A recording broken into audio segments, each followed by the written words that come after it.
नमस्कार मित्रांनो, मी हेमंत. 9 एप्रिल 2026 ही तारीख छत्रपती संभाजीनगर जिल्ह्यात खळबळ उडवणारी होती. दुपारच्या सुमारास दूरचित्र वाहिन्यांवरती, न्यूज चॅनल्सवरती एक सीसीटीव्ही फुटेजची बातमी आली. या सीसीटीव्ही मध्ये एक तरुण एका तरुणीला पेट्रोल पंपावरती सरळ सरळ चाकूने भोसकतो. ती तरुणी खाली पडते. मग हा आपला गुडघा तिच्या छातीवर ठेवतो आणि दोन्ही हातांनी पूर्ण ताकद लावून तिचा गळा चिरून टाकतो. असं दृश्य या सीसीटीव्ही मध्ये क्लिअरली स्पष्टपणे दिसत आहे. या बातम्या आल्या आणि संभाजीनगरात खळबळ उडाली. ही घटना कुठली आहे, कोणत्या पंपावरची आहे, वगैरे वगैरे. ही घटना फक्त एका खुनाची नाहीये मित्रांनो. या घटनेमागे एक लंबी कहाणी आहे. या घटनेमागे नात्यांची गुंतागुंत आहे. या घटनेमागे नवरा बायकोच्या भांडणांपासून ते खुनापर्यंत इतका मोठा प्रवास आहे. जाणून घेऊया आजच्या व्हिडिओमध्ये हा खून नेमका काय आहे, कोणी केला, कोणाचा केला आणि कशामुळे केला, हे आजच्या या व्हिडिओतून आपण जाणून घेणार आहोत. त्या अगोदर आमच्या विशेष मराठी या चॅनलला लगेचच सबस्क्राईब करा. मित्रांनो, 9 एप्रिलला दुपारच्या सुमारास जेव्हा ही बातमी आली, त्यानंतर या घटनेची सर्वत्र चर्चा होऊ लागली. ही घटना घडलीये चित्ते पिंपळगाव जवळ. संभाजीनगरापासून साधारणपणे 25-1 किलोमीटर दूर हे एक गाव आहे.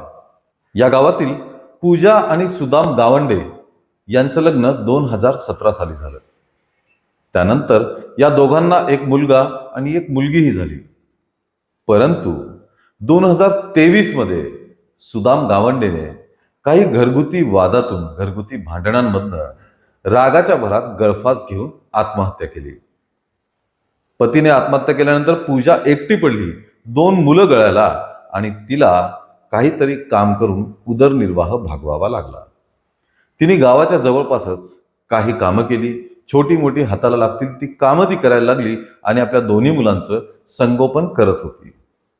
पूजा राहते त्या घरापासूनच जवळच तिच्या चुलत सासऱ्यांचं घर होतं आणि चुलत सासऱ्यांचा मुलगा सत्यम गावंडे हा सुद्धा तिथेच राहत होता. कालांतराने पूजा आणि सत्यम यांच्यातील संवाद वाढला. कारण सुदामच्या मृत्यूपूर्वी या परिवाराशी पूजाचा फारसा संबंध नव्हता. त्यानंतर सत्यम आणि पूजा यांच्यामध्ये ओळख झाली. त्यांच्यामध्ये मैत्री सुद्धा झाली. पूजा ही सत्यमची चुलत वहिनी, त्यामुळे यांच्यात तसं घरगुती नातंही होतं. पण सुदामच्या निधनानंतर त्यांची जवळीक वाढली, भेटीगाठी वाढल्या आणि नातेवाईकांना संशय देखील येऊ लागला. नातेवाईकांच्या संशयाबद्दल जेव्हा या दोघांना कळलं, तेव्हा त्यांनी एकमेकांजवळ आपल्या प्रेमाची कबुली दिली आणि लग्नाची इच्छा सुद्धा व्यक्त केली. या दोघांमध्ये 5 वर्षांचं अंतर होतं. त्यामुळे साहजिकच नातेवाईक या लग्नाला होकार देणार नाहीत हे दोघांनाही माहिती होतं. त्यामुळे दोघांनी पळून जाऊन आर्य समाज मंदिरात लग्न केलं. लग्न करून ते आपल्या गावी परत आले आणि मग त्यांचा संसार सुरू झाला. चित्र अगदी छान होतं. पतीच्या निधनानंतर पूजाला कोणाचा तरी आधार मिळाला होता. या आधाराच्या बळावरती आता आपलं आयुष्य व्यवस्थित चालणार असा विश्वास पूजाला होता. परंतु तसं झालं नाही. लग्नानंतर म्हणजे त्यांनी नोव्हेंबर 2025 मध्ये लग्न केलं आणि लग्नानंतर 3च महिन्यात या दोघांमध्ये परत खटके उडायला लागले, भांडणं व्हायला लागली.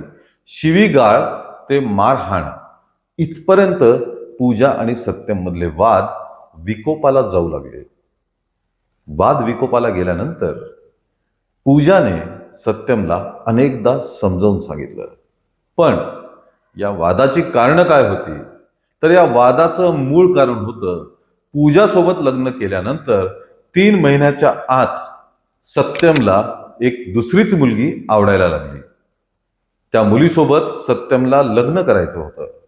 परंतु पूजापासनं घटस्फोट घेतल्याशिवाय सत्यमला त्या मुलीशी लग्न करणं शक्य नव्हतं. त्यामुळे सत्यम पूजाकडे वारंवार घटस्फोटासाठी तगादा लावू लागला. सत्यमच्या या त्रासाला कंटाळून पूजाने घर सोडलं आणि जवळच्याच कुंभेफळमध्ये जाऊन ती राहू लागली. या दरम्यान सुद्धा सत्यम वारंवार पूजाला फोन करायचा, शिव्या द्यायचा, फोनवरती त्यांची भांडणं व्हायची.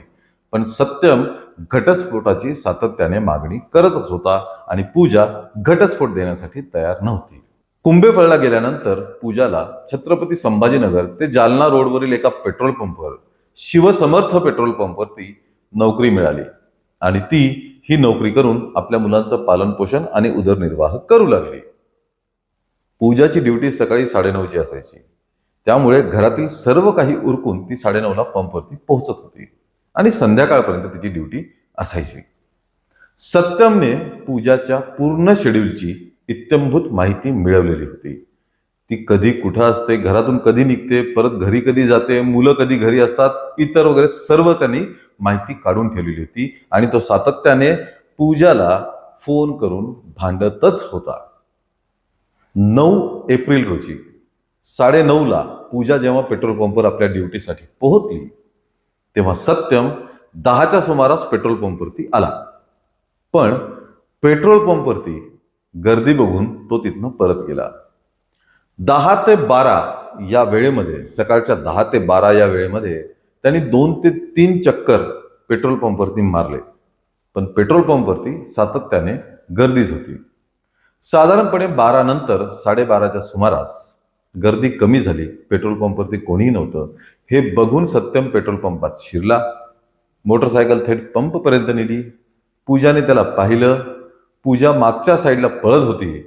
सत्यम गाडीवरनं उतरला आणि पूजाच्या जवळ जाऊन कमरेला लावलेला सुरा त्यांनी पहिले पूजाच्या पाठीत मारला. पूजा खाली कोसळली आणि मग त्याने पूजाचा गळा चिरला. हे बघून एक अनोळखी व्यक्ती त्यांच्याकडे धावत गेला. पण सत्यमने चाकूचा धाक दाखवून त्या व्यक्तीला मागे पळायला सांगितलं. तिथून सत्यमने आपली गाडी काढली आणि तो तिथनं निघून गेला. तेवढ्यात पेट्रोल पंप मालकाने करमाड पोलिसांना खबर दिली. पोलीस त्या ठिकाणी आले. त्यांनी घटनेची पूर्ण माहिती घेतली आणि मग सत्यमचा पाठलाग सुरू केला. मित्रांनो, ही घटना घडल्यानंतर 1 तासात पोलिसांनी सत्यमला अटक केली आणि त्याला ताब्यात सुद्धा घेतलं. पण पूजाच्या एका मैत्रिणीने असं सांगितलं की पूजाने पोलिसांमध्ये या बाबतीत अगोदरच तक्रार देण्याचा प्रयत्न केला की सत्यम मला जीवे मारण्याची धमकी देतोय, मला त्रास देतोय, पण पोलिसांनी त्याची तक्रार नोंदवून घेतली नाही. पूजाच्या मैत्रिणीचं असं म्हणणं आहे की तेव्हा जर तक्रार घेतली असते आणि सत्यमला समज दिला असता तर आज पूजासोबत असं झालं नसतं. पण जे घडले ते अत्यंत दुर्दैवी आहे. नात्यांच्या गुंतागुंतीचा परिणाम काय होतो हे या घटनेतनं आपल्याला दिसून येतंय. सत्यमला तर आता अटक झालेली आहे, पण पूजाला आपला जीव गमवावा लागला. मित्रांनो, या घटनेमुळे सर्वत्र हळहळ व्यक्त होत आहे. संभाजीनगरमध्ये या घटनेची मोठी चर्चा सुद्धा होत आहे. पण तुम्हाला काय वाटतं या घटनेबद्दल, या दुर्दैवी घटनेबद्दल तुमचं काय मत आहे हे आम्हाला कमेंटमध्ये नक्की कळवा. या व्हिडिओला लाईक आणि शेअर करा आणि आमच्या विशेष मराठी या चॅनलला लगेचच सबस्क्राईब करा. धन्यवाद.